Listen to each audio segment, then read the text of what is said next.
Great. So thank you. Good afternoon and good evening. Thank you for bearing with us today. I'm conscious that it's quite late for some of you. So thank you for making this your evening show. And I'm Ira. I'm the Business Development Director at Start Network, and I will be sharing some closing remarks with our dear Angelina Najima, the founder and executive director of Hope Restoration South Sudan, a national NGO focused on ending gender-based violence and child marriages. Plus, she's the chairperson of the South Sudan Hub and a member of the Start Network Hub. I will start sharing some reflections on the first two sessions, and then I will be passing on to Angelina. So today we had a great opportunity to discuss around African philanthropy, where we discuss how the world is changing rapidly. Bilateral donors are shrinking their budgets, and the word in the street is that the cuts we're seeing are just the top of the iceberg. It is clear that the humanitarian system must adapt, but there are also opportunities out there. One of the ways which we can lean into this opportunity is to invest in exploring local sources of funding. There is now a window to take an active role in shaping this emerging funding channel. From today's session, we heard how it will be important to meet these new funders, build links. They want us to take an active role in helping to build a localized philanthropy ecosystem that is much more contextual and people-centered. I thought that the hubs will have a huge role to play. What is also certain is that African philanthropy has the opportunity to be incredibly catalytic in this new area by investing in innovative approaches and thinking out of the box. Funders in Africa told us how they're more willing to take risks that old donors didn't. They also told us that they cannot close the funding gap, but they are aware that they can invest in a different way of doing things, elevating local resources and culture and local knowledge. Their focus is to be intentional in investing in locally led action. They will make sure that what they do counts. For the next years, the panel hopes to see the African philanthropy sector formalize further their strategies, continue to focus on local, and come together on their own right as a collective of local donors who are actively building a more inclusive ecosystem. We then went on to discuss AI. There are clear challenges on the usage of AI. For example, that the data is fed by the global north, so it can be biased. It's not contextualized enough. So there is a strong case for practitioners to still lead on decision-making, as the conclusions these tools can take can be quite simplistic. And more importantly, we need to involve community voices in the design and data gathering processes so that these tools can be of benefit to the communities that they're meant to help. On a practical note, we need to be mindful of falling into the shiny new object syndrome, jumping from idea to idea around AI. We do need to be agile, as is an area of work that's moving quite quick, but we need to make sure that we do invest enough time and resources in exploring them, as they do come with risks as well as with opportunities. We also discussed in that panel the capacity AI has to capture data, which is incredible, and that maybe in the context of a network, this could be really useful. Data is the new gold. So sharing agile data across strategic partners, such as a network, could prove to be very beneficial. The learnings that can come out of this could be significant in the delivery of humanitarian aid. So as long as we acknowledge the dangers of AI and make sure we don't centralize power and resources, there is a clear case to explore AI further and set the ethics and boundaries from now. There's a real benefit, including for us and for donors, to use AI responsibly going forward. I'm now going to pass on to Angelina.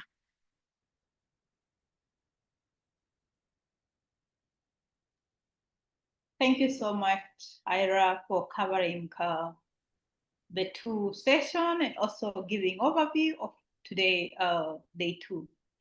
I'll take you quickly. Thank you for sharing this excellent and detailed takeaway from day two of your virtual assembly. The discussion on day two highlights a crucial shift in the humanitarian ecosystem, moving from simply engaging communities to truly empowering community-led anticipatory action and informed by examples. We check from Madagascar, we also had Bangladesh, we have the Guatemala, we had the Zimbabwe. These are powerful reflections from practice experience when we talk of community-led anticipatory action.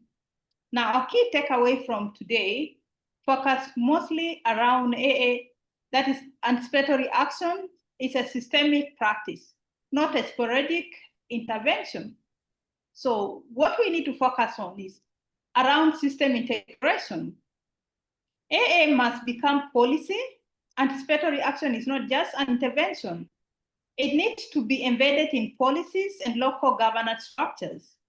This institutionalizes the approaches and ensure long-term sustainability beyond project cycle, because in most cases, most of the intervention end as a project. The second thing we do more around planning is prerequisites. Anticipatory plans are critical. Pre-agreed plans are what guarantee the speed and efficiency needed to act in the narrow window.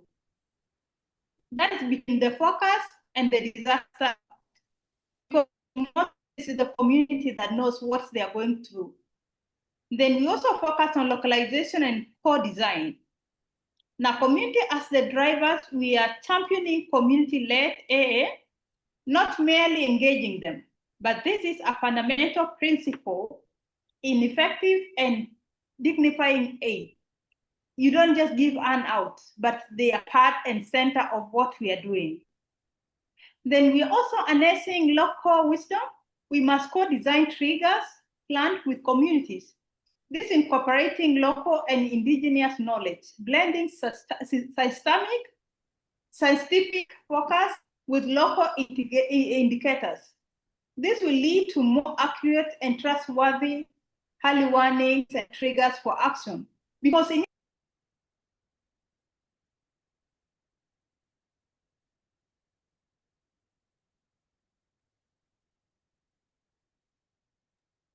One I second. believe that Angelina has lost her connection.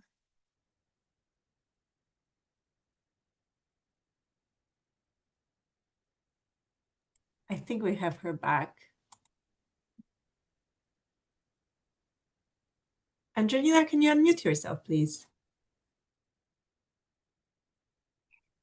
Thank you. So the second thing, I was also bringing the issues harnessing local wisdom. We must co-design trigger plans. I think I've talked about it, but then we come to focus impact and accountability. And I think during these 2 days, we've talked a lot about the accountability. Continue improvement, we need to embed learning and accountability using local knowledge. Local communities are best placed to improve, to provide feedback on what works, what didn't work, while driving interactive improvements and of the entire system. Now we come to the bottom line. Ultimately, this systemic and localized shift ensure that the power of anticipatory action is fully realized, leading to more lives saved, livelihoods protected, and more relevant and insights humanitarian ecosystem.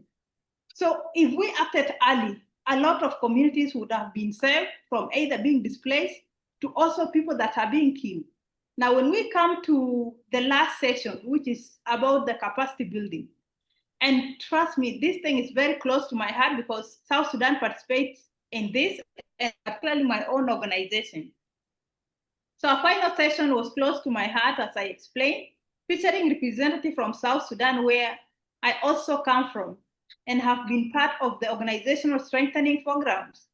This plan centered on a crucial truth: capacity strengthening must not be theoretical or top-down, but a model that places local organizations at the center of design, implementation, and scaling up. This is a fantastic set of takeaways that powerfully captured the essence of localization and genuine partnership. The personnel connection to South Sudan makes it even more impactful. The most effective capacity development is a shared journey, not hierarchical, collective, not top-down. So capacity strengthening works best when it is collective and not top-down. It's about shared expertise and mutual learning. Embedded peer learning, peer-to-peer learning models work best.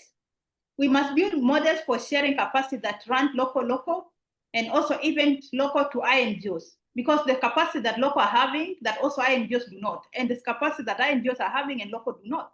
So harnessing our own power as member organizations, our strength is to first harness our internal strength and build a model for sharing capacity among ourselves. Now, when you talk of capacity gain, it requires tangible resources and also commitment to the long term. First, the basic capacity sometimes required grants for infrastructure development. Crucially, micro grants are a practical way of doing this, providing flexible funding for real needs. So we commit to the journey. Capacity strengthening is truly a journey. Real capacity gain takes a long time.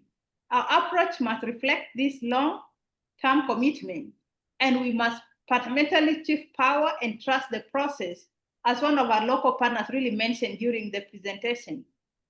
Finally, I salute all participants who attended the session.